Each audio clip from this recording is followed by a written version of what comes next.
સૌપ્રથમ તો હું સ્પાર્ક ટુડે ન્યૂઝને ખૂબ ખૂબ અભિનંદન આપું છું, કારણ કે આજના સમયની અંદર સ્વચ્છતા બાબતે જો કોઈએ ચિંતા કરી હોય તો એ કદાચ સ્પાર્ક ન્યૂઝ ટુડે હશે.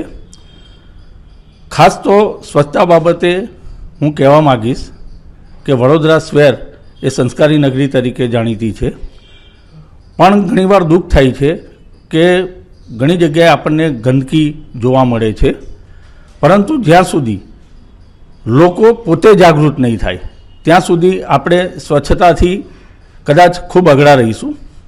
સરકારશ્રી એમના પૂરતા પ્રયત્નો કરે છે. સરકારશ્રી આપણને ઘણી બધી હેલ્પ કરે છે.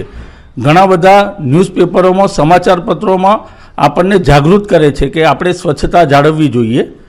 સ્વચ્છતાના ઘણા બધા સ્લોગનો પણ આપણે જાણીએ છીએ, પરંતુ આપણે તેને અનુસરતા નથી. એ આપણા માટે ખૂબ જ દુઃખદ બાબત છે. જ્યાં સુધી પોતે નાગરિક પોતે જાગૃત નહીં થાય, એ પોતે સ્વચ્છતાને પોતાનો સ્વભાવ નહીં બનાવે, ત્યાં સુધી આપણું શહેર સ્વચ્છ નહીં થાય. જ્યારે સમગ્ર ગુજરાતની અંદર વડોદરાની વાત આવે તો એક ઉચ્ચારણ આવે કે ના, વડોદરા સિટી એટલે વડોદરાની વાત ના થાય, પરંતુ જ્યારે સ્વચ્છતાની બાબતે જોઈએ તો આપણે ઘણા બધા પાછળ છીએ. સ્વચ્છતા બાબતે આપણે જાગૃત થવું જોઈશે. અને એક મેસેજ આપવા માગું છું કે સ્વચ્છતાની જાગૃતિ માટે દરેક નાગરિકે જાગવું પડશે. તેમજ શાળાએ જઈ, હું તો એવું કહીશ કે પ્રાથમિક શિક્ષણથી લઈ માધ્યમિક શિક્ષણ અને કોલેજના સ્ટુડન્ટ સુધી આપણે સ્વયંમે જઈ અને ત્યાં આગળ બાળકોને સ્વચ્છતાના પાઠ ભણાવવા પડશે.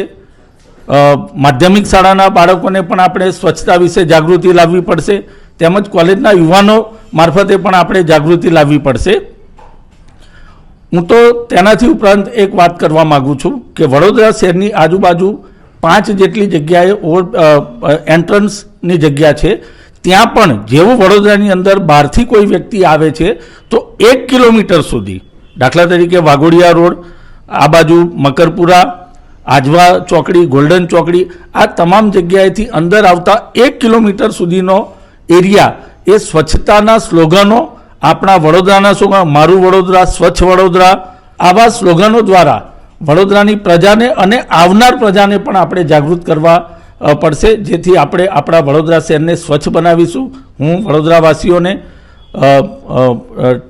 સ્પાર્ક ન્યૂઝ દ્વારા હું અપીલ કરવા માગું છું કે આવો આપણે સાથે મળી આપણા શહેરને સ્વચ્છ બનાવીએ, તેમજ આપણે સ્વચ્છતાને જ સ્વભાવ બનાવીએ. માનનીય નરેન્દ્ર મોદી સાહેબ પણ સ્વચ્છતાના ખૂબ જ આગ્રહી છે. તેઓ પણ સતત જ્યારે તેમને લોકોને મળવાનું થાય છે અથવા તો સ્કૂલ અથવા કોલેજોની અંદર પોતાના ભાષણો આપે છે, ત્યારે પણ એ સ્વચ્છતા બાબતે ખૂબ ભાર મૂકતા હોય છે. તો આવો આપણે સાથે મળી સૌ આપણા વડોદરાને સ્વચ્છ બનાવીએ, આપણા ગુજરાતને સ્વચ્છ બનાવીએ, આપણા ભારત દેશને સ્વચ્છ બનાવીએ. Thank you very much.